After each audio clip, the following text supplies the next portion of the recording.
Welcome to the number one friendship podcast in the country. I'm Aaron Cairo. I'm Matt Ritter. Make sure to go to manoftheyearpodcast.com to grab our merch and get the hat I'm wearing right now called We Should Be Friends. Matt, we were recently deputized as America's chief friendship officers by the Surgeon General. Remember that? No big deal. Not NBD, just working for the man. The Vice Admiral. The Vice Admiral. Did he say we could get badges or no? No, you asked if we could get badges, and then he ignored that. No, but then his assistant told us that it took her 9 months to get her badge. So I was like, forget it. I love how you created this in your head. By badge, you mean she got like a fleece. No, well, getting a government issued ID. She said that? Yeah, she said it was like a real arduous process to get her ID, I think. Okay, I mean, Matt, there's no way you're passing a background check. No, I know. That's what I said. I was like, did you do background? She's like, yeah. I'm like, never mind. I was kidding. Just kidding. Yeah, never mind. And check out episode 100 if you want to listen to our interview with the Surgeon General. So, Matt, I thought we'd go back to our bread and butter, which is how this podcast started, what we're here to do, which is help guys make friends. So if you're listening to this episode, we're going to walk you through the entire process, the 2 years of podcasting, all the lessons that we've learned, plus our going on 38 years of friendship now with our same friend group. So a few pearls of wisdom coming your way. Yeah, and if you're new to the podcast, this is a great place to start. And if you're looking to make friends, the first thing we always say, and it kind of sounds silly when you think about it, which is, are you sure you don't already have friends? So men especially are notorious for having friends that they don't talk to, or they haven't spoken to in months or years, and they forget about them. How many times actually since we've started the pod have you had somebody actually say that to you? It's amazing to me how many men go, "Oh, I don't have any friends." I'm like, "Oh, let's just go examine that for a second. I'm like, let's talk about your life. You're telling me you've never made a friend along the way? There's nobody that you have had any sort of bond with at all in your entire 40-something years on this earth?" And they're like, well, immediately they backtrack off that. Now, if you have a buddy that you haven't talked to in 6 months, that's still your buddy and can still be your buddy. Now, you need to reactivate it is what we call, but we just want to remind people, unless you've moved to a new town, which we'll go over, you probably have some latent friends that it's kind of like a virus, but a good virus that you need to reactivate. I like that. And I'd go a step further. I'd say anybody you've ever made friends with in your adult life, I would say is a friend unless you had a falling out. Right. Potentially. Matt, we always say, you've coined this. You said men don't have falling outs, they have falling offs. That's right. And I think with a few exceptions, I think occasionally men do have some falling outs, but for the most part, a large majority of us, when a friendship isn't present currently, it's just because it petered out, or we just let it fall by the wayside, or we didn't water it. We always talk about that concept that, friendship requires work, not that much work. That's the great part about it. And everything we're doing with this pod, I always say, this isn't like meeting the one or starting a new business. You have all these podcasts trying to get people to change everything about their lives. We're asking you to put in the smallest amount of work for really great rewards. Because as we've seen, it's all in the zeitgeist now, friendship, all of the health benefits of friendship. Not to reiterate everything that we've said, but I do want to just quickly remind people of the Harvard longitude study, the 80-year study that said the number one determinant of lifespan is your relationship health. And, so having quality friends literally extends and saves lives. Loneliness is equivalent to 15 cigarettes a day, which is insane. So first step, if you're listening to this, just take a 30-second gut check. Do I actually have friends that I do like, that I haven't talked to? And what you're going to do is you're going to do something crazy, Matt. You're going to send them a text message. Yeah. And if you're Cairo, you're going to look at your algorithm for every person you've ever met in your entire life. Yes, I do have a list of everybody I've ever met in my entire life. In fact, I have a meeting when we get off the phone now with someone that I met 5 years ago, and I'm pretty sure they don't remember that we've met before. And I have a lot of details to dredge up. Unbelievable. Unbelievable. But for And one most of other, us, yeah, for the rest of us, it's yeah, doing a, kind of mental inventory. And like Hero said, you send a text, say, "Hey, what's up?" I would take it one step further. I think the best way to send that text is say, "Hey, I was just thinking about you, so I figured I'd shoot you a line." we've also talked about finding an old picture. Yeah. Like I literally just did it the other day. Like I found a picture from 5 years ago. I actually didn't send any words in the text because it was just a funny picture. Um, and we'd also just remind listeners, like you think that the person doesn't want to hear from you. Studies and our field work have shown they actually do want to hear from you. So I actually did this recently. And I said to a friend, I said, "Hey, I had a dream where you were having a road rage incident in front of me in a car, and I haven't seen you in a while, so I figured I'd shoot you a line." I love a dream text. I love a dream text. Yeah. Do you have weird dreams? Yeah. Oh, yeah. I mean, I think everybody does. Isn't that kind of a universal thing? When I was in my Xanax days, it was pretty wild, Um, but now it's you want to pretty know? You want to know weird dreams? Malaria pills. Safari. like when you went to Africa. Oh my god, those are the weirdest. I can only even imagine what Matt's weird dreams are because your real life is pretty weird. Yeah, yeah. It was. I think you start like thinking you're animals and stuff, or when you're like in the safari. But do you or Jess tell each other your dreams?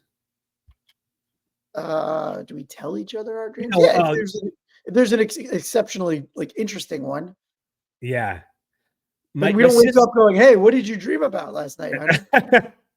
I forgot my sister, she's gonna have to remind me, but she told me once that she has really boring dreams where she's doing like administrative work, Wow, organizing that's stuff. pretty bizarre. Yeah. Um, And then the last thing we'll say on this topic is that uh again, even if you've moved to a new place and you don't have friends, remember you have made new friends in your life. At one point, me and Matt didn't know each other. So everybody who's ever lived has experienced making new friends. It might have been a while, but every friend you have now used to be a stranger. In fact, the other day, Matt said to me, I said to Matt, I said, a stranger is just a friend you haven't met yet. And Matt goes, "Oh, did we coin that?" I go, "No, Matt, that was actually Yeats. yeah, He my man Yeet said that. my man Yeats, no 1923 Nobel Prize Wow, winner, wow. Yeats. I didn't know that. I honestly thought we coined it. But let's say you are in a situation where potentially you've moved to a new town, or you're in the same town and your friends have moved away, or you've recently had a falling out, or you've gotten divorced, and you actually are in a place where you uh, don't have friends or don't have old friends you can go back to. Our next tip is friends of friends. And this is another one that oftentimes sounds a little silly slash simplistic. But when we tell people it out in the field, they're like, "Oh, yeah, I haven't tried that." And all we're saying is ask your friends in other places or your family or whoever you know or your coworkers if they have anyone to introduce you to. Right, and that is something we call letting people know you're open to friendship. OTF. OTF, baby. You're open to friendship because I don't think people. I have this sort of larger thing where I always say, nobody's really thinking about you. When you think people are mad at you, they're probably not. When you don't think you're mad at it, they're mad at you. Maybe they are. But for the most part, most people just aren't thinking about you at all.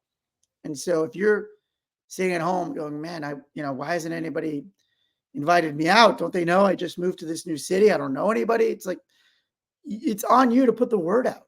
And once you do that, I think a nice thing happens in that your community, your family, they all now are a little bit accountable to help you if to support you. And I think usually they will.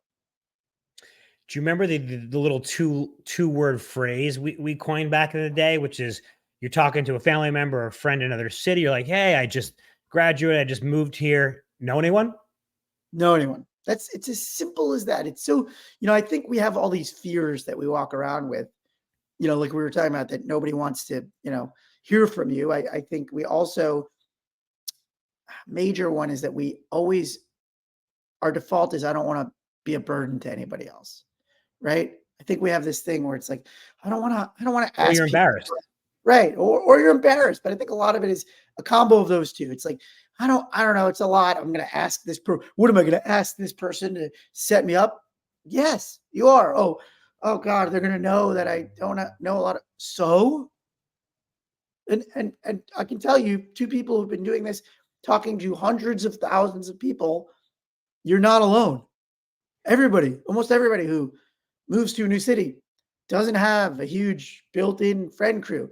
Almost everybody who uh, gets married and then has kids and then like has a new kind of paradigm hasn't really figured out how to make their own friends as a dad. Like I could, list countless examples for reasons for why you may not have the friend group or the social health that you want. But it's not as elusive as you think. It's really attainable, but these are the steps.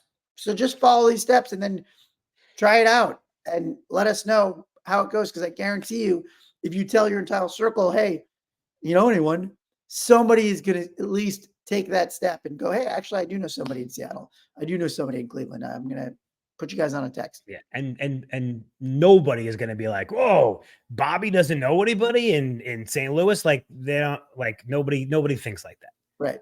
Right. So in our sort of hierarchy of new friend making, we start with friends you already have, then we go to friends of friends, and then the third layer we call fringe friends. And a fringe friend is basically an acquaintance. It's someone you already know that you're not friends with, but knows your name, that you have some sort of rapport with. So coworker, guy you see in the gym, guy you see at what's it called? Pickup for your kids.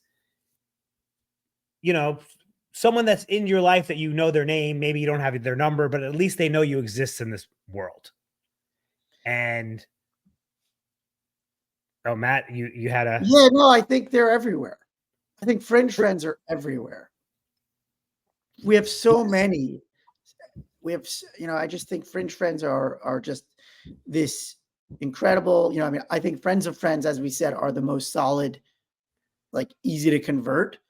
Because we didn't also mention like they've been pre-vetted and they probably are similar. You're probably similar. You probably have a lot in common. Like engage in the same way, have the same jokes. Like, a lot of that stuff is easy. But I think fringe friends are everywhere. So I think just from a sort of like volume perspective, we all have we have a lot of fringe friends, which are, people in that outer circle. So I guess the question is, how do we convert them, right? Easier said than we done. call it going from fringe friend to binge friend, which is someone you barely know to someone you see all the time. Okay, like some initial steps is, first of all, be cordial, nice, helpful, friendly, just being a good person around, obviously strangers as well, but your fringe friends. Be the kind of person that people want to hang out with. But you got to take it to the next step, which is making conversation. When you're do people still have a lunchroom in the office? They got a Or break room. They got that break room in a lot of places. yeah, the break room.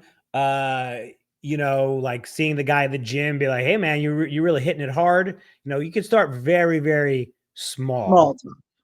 You're just building rapport. Like for instance, there's a guy I see at the gym. I'm doing this right now. There's a guy I see at the gym every day. First, just completely ignore each other.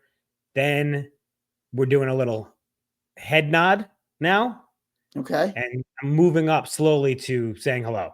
Oh, he's moving from head nod to opening of the mouth. Yeah, I mean, because we're wearing headphones, so it's tough. Do you mouth hello or just I head do nod? a closed mouth smile with a nod. Hmm. I do. I think I open my lips ever so slightly, like like I unpurse them. Let But me I was see gonna it. say like this. See how the mouth opens when I nod? Okay. Yeah. Yeah. Like I'm gonna say something, but you get it. Right. Okay. It's an assumed hello. Yeah. But what I was Yeah. gonna say, what you're also doing there is, you're signaling physically. And I think a lot of communication is nonverbal. hmm And so you have to remember that when you're doing these things, you also want to present like somebody who is friendly and is open to friendship, wants to talk to people. You have your arms crossed, you bad body language. People don't want to sit next to you. People don't want to come up to you. And, if you're moving to the next step, which is like usually getting someone's number, sometimes we'll say, ask for a recommendation. Yeah. If you're new in town, do you know any good restaurants around here? Like, do you happen to know X, Y? People like to be helpful, to think that they're helpful. Or, you send them a picture. If you take a picture of wherever the mutual place you guys are, I mean, it's not easy, but, as we will get to later, it's easier than finding a complete stranger. Yeah. I also would say the reco thing is a kind of an awesome two-way because you can ask for one, but you can also give one, right? You've been to a cool restaurant, you've been to a cool bar, you saw a great movie, you went to a great concert. Let them know that's you adding value to their lives. Yes, and that sort of leads us into, I would say, Matt, probably our marquee tip of the whole podcast, which is be the friend, which is that many of us are out there, ourselves included, and we're being very passive about friend making. We're just waiting for someone to invite us to stuff, and that's not going to work. You need to be proactive. You need to be the friend, which is that you need to be inviting people to stuff. You need to be, putting your best foot forward as opposed to waiting for it to happen. Yeah. And I think one way to do that with fringe friends that we've talked about on the podcast is take it out of the place that you gather. So take it out of the school pickup line. Take it out of the gym. Take it out of the place that you only see that person, because that's part of the reason you're stuck at fringe friend mode. It is, yeah. Now, because you seeing them is within a structure that isn't in your control, right? You're choosing this thing that you both do, or you have to be at the certain place, and you've developed a rapport through that, or you become work buddies. But until you take it out of the workplace, you haven't really cemented that friendship. It is kind of weird to think about. Sometimes we see people in one place. It's almost like that show Severance. Like we see them in the gym or at work, and we don't. It's like when you see a teacher outside of school, and you're like, and they're wearing jeans. Yeah, yeah. I have a weird out of context blindness. Well, doesn't everybody have that? I have a pretty bad one. Like I'll see somebody at a bookstore that I just had dinner with the night before, and they're like, "It's me, Dave." From dinner. I'm like, "Oh, I'm sorry, man. I'm sorry, man. I'm just, you're in a bookstore. Yeah. I can't see you in a bookstore. You were at a restaurant." Well, out of context blindness is more that you see your coworker at a bookstore, not someone you're already friends with. No, but it was a guy I'm not friends with, a guy I went to a group dinner with. Oh, okay. Got it. Yeah. He's just like at a big dinner. Well, we've talked about this not for a while now, over introducing. So I'm an over introducer. Yeah. I'll say my name to someone I've met 15 times. Yeah. There's like a 1% that hates that tremendously. Well, they go, "I know who you are." I'm like, well, okay. What is wrong with that 1% that it gets so, well, because they're like, how dare this person think I don't know you, or it's just it's so comical how there's like a 1% who just get murderously enraged by the notion of you going, "Hey, you know what? I'm just gonna do a nice thing and make sure everybody knows everybody." I mean, I suppose they could be insulted that they think that you don't know them, or don't think they know you, or yeah. Yeah, we have that a lot in meetings in Hollywood. We say, "Oh, good to see you." Like, we've met 50 times. Yeah. So back to the taking it out of the zone. I just think that that's a critical step if you're going to convert them into a binge friend. That's part of, the being the friend. I think the other part of being the friend is, making the plans, right? That's what we're talking about. It's like, don't wait around for somebody to invite you somewhere if you're looking to improve your friendship circle. Go ahead. If you have somebody that you have a good feeling about, you've had a good rapport, it's there for you. My hack is I buy tickets, my hack. I buy tickets to things. And then, frequently I'll use them on my close friends, but occasionally I'll use them and I'll take somebody who I know is into this thing that I'm into that maybe Cairo isn't. It is crazy that that you've never done that for me. You want to go to a Clippers game? All right. Well, there you go. You paused. You waited too long. You waited too long. I thought you were going to say a concert, so I just totally threw me off. No, I'm just because the Clippers have the new stadium, so I'm going to buy some tickets I'm going to buy a bunch of tickets. I do want to go to the Intuit Dome because it seems amazing. Yeah. Did you hear about that completely corrupt, just to sidetrack us slightly, the most corrupt California legislation? Maybe, I mean, we live in, most states are governments are corrupt, but this was just blanket, blatant, in your face corruption that is like so silly. They passed a law in the middle of the night extending bar drinking hours in LA. Oh yeah. Because that's something that's been on the table for years and years, and people have been fighting against it. Originally I think they were worried about drinking and driving, but just generally they don't want the headaches of it. But they managed to pass it last, a couple weeks ago, and everybody's like, "Whoa, wait! They just changed the drinking laws to 4 a.m. That's kind of a huge deal." And then you read the fine print, and it's only for one establishment in LA, the bar inside the Intuit Dome. Doesn't the governor have to sign off on that?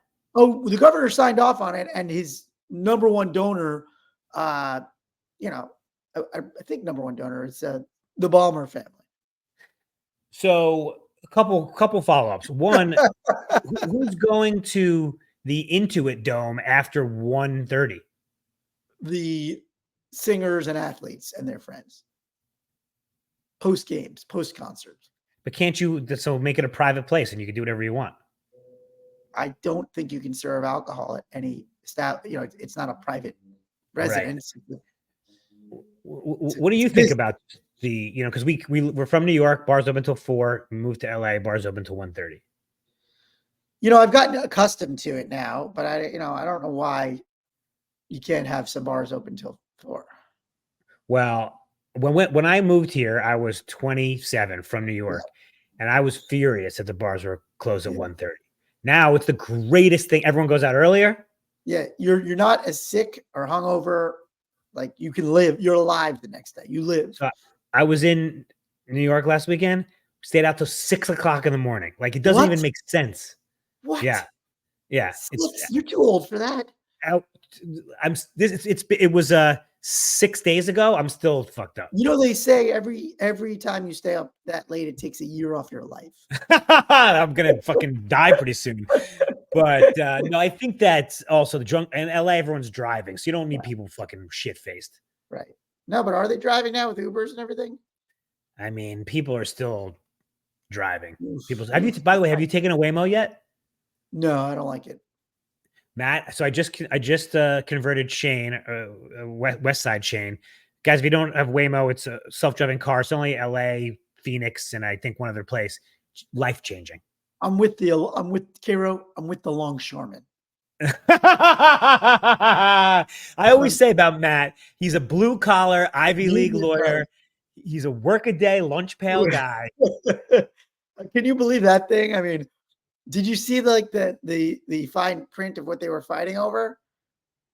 The longshoreman thing?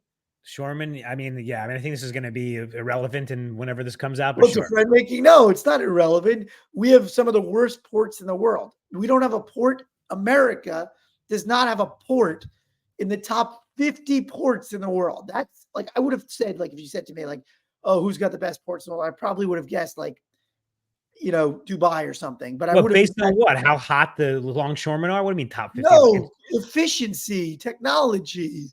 Oh, okay. Yeah, and that probably makes sense to me. So the longshoremen wanted in their next contract 0 automation in their ports. So they wanted to go the other way. Yes. Oh, so you're anti-longshoreman? Of course I'm anti-longshoreman. That's absurd. It's absurd. Listen, I love unions. Listen, I think there's a middle ground. I'm not anti-longshoreman. I'm anti forcing us to not have efficient technology to help move goods through our ports. That's crazy.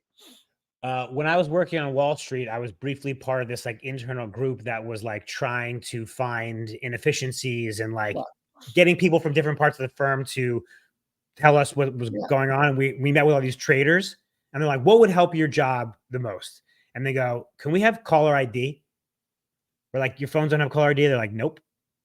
Oh I'm my like, we should God. probably get you caller ID. That was the inefficiency you found.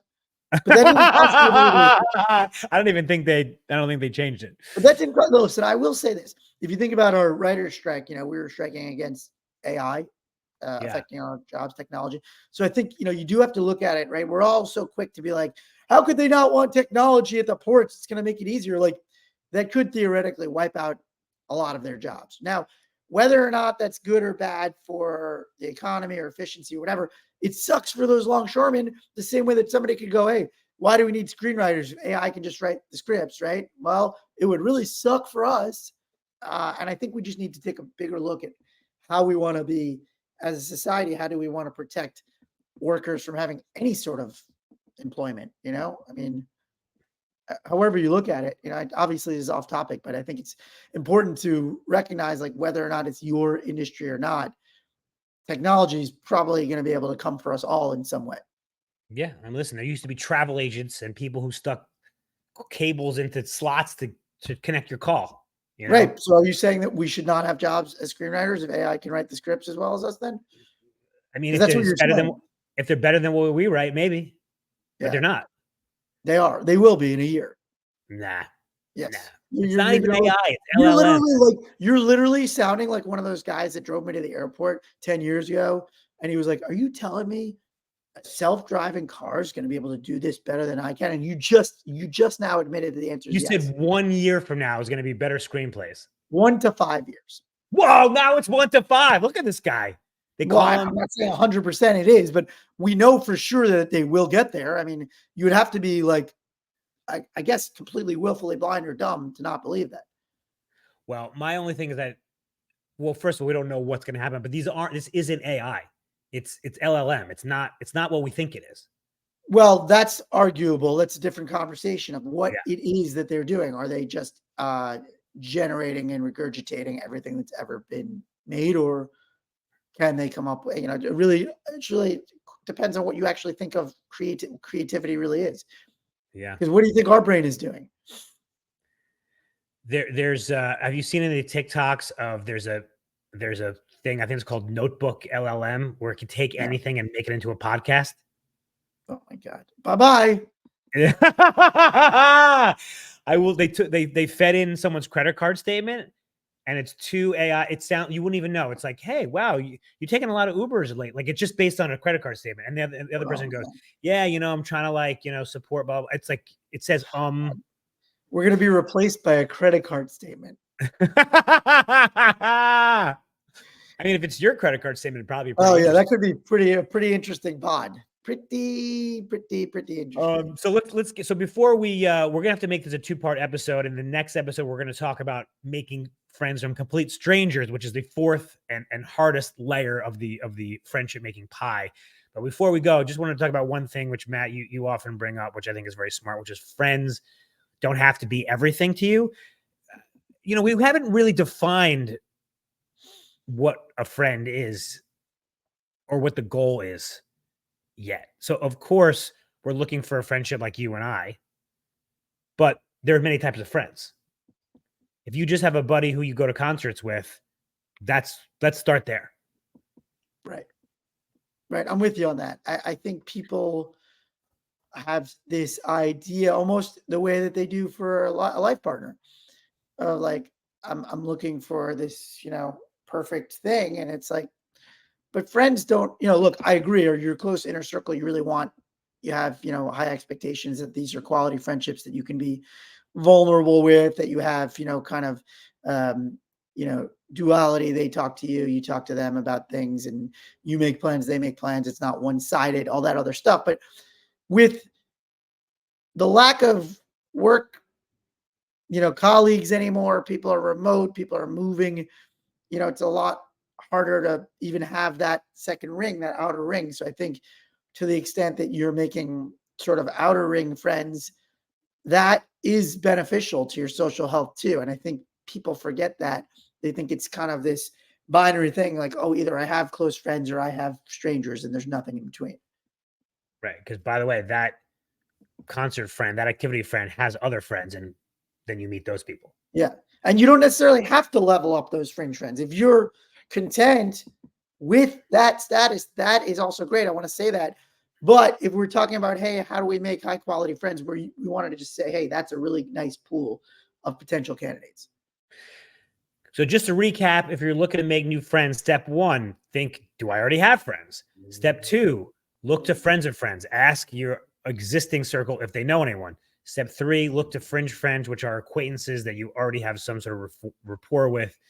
And then step 4, which we'll talk about in our next episode, is meeting some complete strangers off the street and making them your Catching some strange. Anything else you want to mention?